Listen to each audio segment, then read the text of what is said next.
नमस्कार दोस्तों, मैं अंकुर उपाध्याय स्वागत करता हूं आप सभी का एक बार फिर से अपनी नई वीडियो में। सबसे पहले तो मुबारक हो भाई साहब आप सभी को। निफ्टी ने आज 24,000 के ऊपर का भाव दिखा दिया है, तो बैंक निफ्टी ने तो भाई साहब लाइफ हाई दिखा दिया है 55,000 के ऊपर का।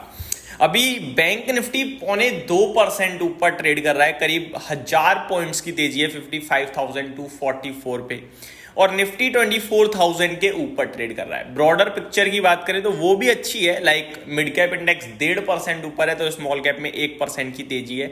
मार्केट ब्रेथ भी काफी दमदार है, 1826 स्टॉक्स पॉजिटिव ट्रेड कर रहे हैं एनएससी पे, जिसके सामने मात्र 537 शेयर्स नेगेटिव हैं। अब कुछ आपके साथ ऐसा डेटा पेश करता हूं जिसके बारे में वन एंड ओनली हम पूरे 3 दिन की लंबे वीकेंड पे आपके साथ शेयर करते रहे। सबसे पहले आईटी स्टॉक्स। दुनिया को लग रहा था आईटी टूटेगा आज, इन्फोसिस का एडीआर 3% नीचे, 2% नीचे, लेकिन आपके साथ सिंपल सरल भाषा में बोला कि विप्रो जैसे नंबर नहीं है इन्फोसिस के। विप्रो का केस था जहां नंबर ठीक लेकिन गाइडेंस खराब, और आईटी स्टॉक्स गाइडेंस पे रिएक्ट करते हैं। स्टॉक 5% नीचे था। इन्फोसिस के केस में नंबर्स वीक है लेकिन आगे को लेकर उतनी चिंता नहीं जताई है। और मैंने जब ये बोला कि एडीआर 3% नीचे है, पता नहीं क्यों नीचे है, ऐसे होना तो नहीं चाहिए, तो मेरे पास ये तक कमेंट आया, अंकुर भाई कैसी बात कर रहे हो, एडीआर नीचे है मतलब नंबर्स खराब है, मंडे गिरेगा। उसके बावजूद मैंने पूरे 3 दिन किसी ना किसी वीडियो में बोला है आपके साथ कि भैया टेंशन मत लीजिए, ये गिरना नहीं चाहिए, और अगर गिरता है तो वो होगा मौका खरीदारी का। मेरी अगर आपने कोई भी वीडियो रिजल्ट से रिलेटेड देखी होगी, उसमें मैंने सेम चीज बोली इन्फोसिस के लिए। कितना गिर गया मुझे बताओ आप। 1.5% ऊपर है इस समय, और सुबह 2% ऊपर था। पूरा आईटी इंडेक्स 1.5% ऊपर है, और बताइए। और ना केवल इन्फोसिस, मैंने पूरे आईटी सेक्टर पे आपसे कहा कि ये जो सिचुएशन चल रही है इस समय, ये लेने का ही मौका है। अब इससे ज्यादा डिटेल्स मैं आप सभी के साथ किसी और वीडियो में शेयर करूंगा, क्योंकि हम इसमें पूरी बाजार की अपडेट शेयर कर रहे हैं, तो आईटी की तो केवल बात नहीं कर सकते। अब आते हैं बाकी चीजों पे। दोस्तों, बैंक निफ्टी लीडरशिप ले रही है, और जरा नजर डालिए आईसीआईसीआई बैंक और एचडीएफसी बैंक पे। बात करें इन दोनों ही स्टॉक्स की, तो एचडीएफसी बैंक करीब 1.25% ऊपर दिख रहा है, और आईसीआईसीआई बैंक में मॉर्निंग में अच्छी तेजी थी, लेकिन अभी शायद थोड़ी सी तेजी जो है वो फिजल आउट हो रही है, 1% ऊपर रह गया है। कल मैंने आपके साथ शेयर किया था एफआईआईडीआईज का डेटा, जब मैंने कहा कि फ्यूचर्स में एफआईआईज 5,200 करोड़ का खरीद कर गए हैं, और इसमें से 4,800 करोड़ स्टॉक फ्यूचर्स खरीदे हैं। और स्टॉक फ्यूचर्स में ऐसा लग रहा है कि बैंकिंग स्टॉक्स खरीदे हैं, क्योंकि बैंकिंग स्टॉक्स ही थर्सडे भाग रहे थे। रिजल्ट्स आने थे 3 बैंकों के, तो रिजल्ट से पहले अगर बाइंग हुई है तो ये स्टॉक चलने चाहिए, और नहीं भी चलते हैं तो गिरावट के संकेत बड़े कम है। आपके लिए आईसीआईसीआई और एचडीएफसी दोनों ही ऊपर हैं, और यही बाजार को लीडरशिप की तरफ खींच रहे हैं, निफ्टी और बैंक निफ्टी को। निफ्टी की बात करूं दोस्तों, तो लगभग 14 स्टॉक्स नेगेटिव हैं, बचे हुए 36 शेयर्स पॉजिटिव हैं। नेगेटिविटी को लीड अदानी ग्रुप से अदानी पोर्ट्स कर रहा है, 2.5% नीचे है। एचडीएफसी लाइफ 2% नीचे है, इसके भी आई थिंक रिजल्ट्स आए थे, बट मैंने डिस्कस नहीं करे, क्योंकि इंश्योरेंस कंपनी को थोड़ा सा मैं सही नहीं रीड कर पाता हूँ।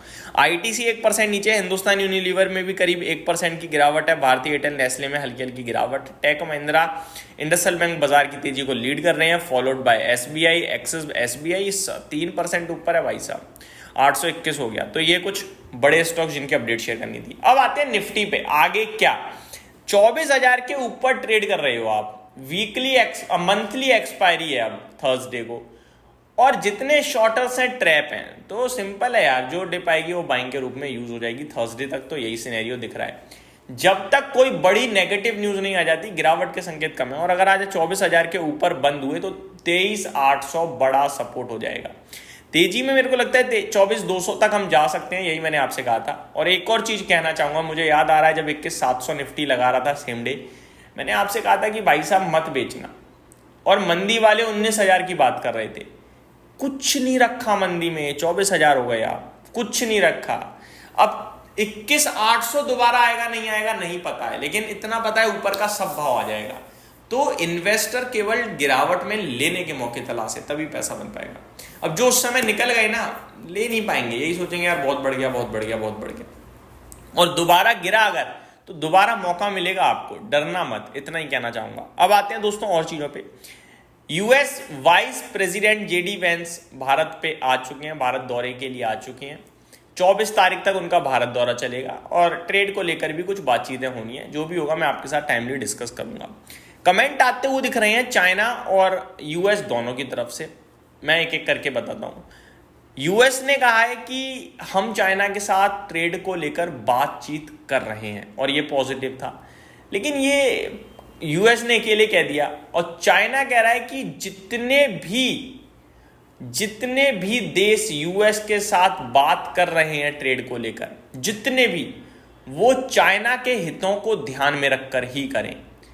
बस ये मेरे को तो ये नेगेटिव ही लगा एक तरीके से।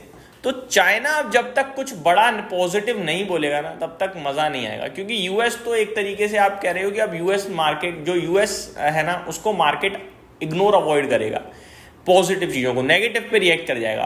पॉजिटिव उसे चाहिए चाइना से, क्योंकि जो चाइना है ना वो पावर में है इस समय, आप ये कह सकते हो।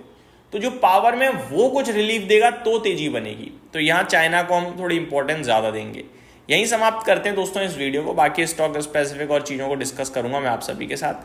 अभी बढ़िया माहौल है, लेकिन इसका ये मतलब नहीं है कि ज्यादा खुश हो जाओ। नेगेटिव ज्यादा कुछ है नहीं और इसीलिए बाजार ऊपर जाना चाहिए, मुझे ऐसा लगता है। नीचे 23,800 एक इंपॉर्टेंट लेवल है, उसको जरूर ध्यान में रखिएगा। Thank you so much for watching this video. Have a great day guys.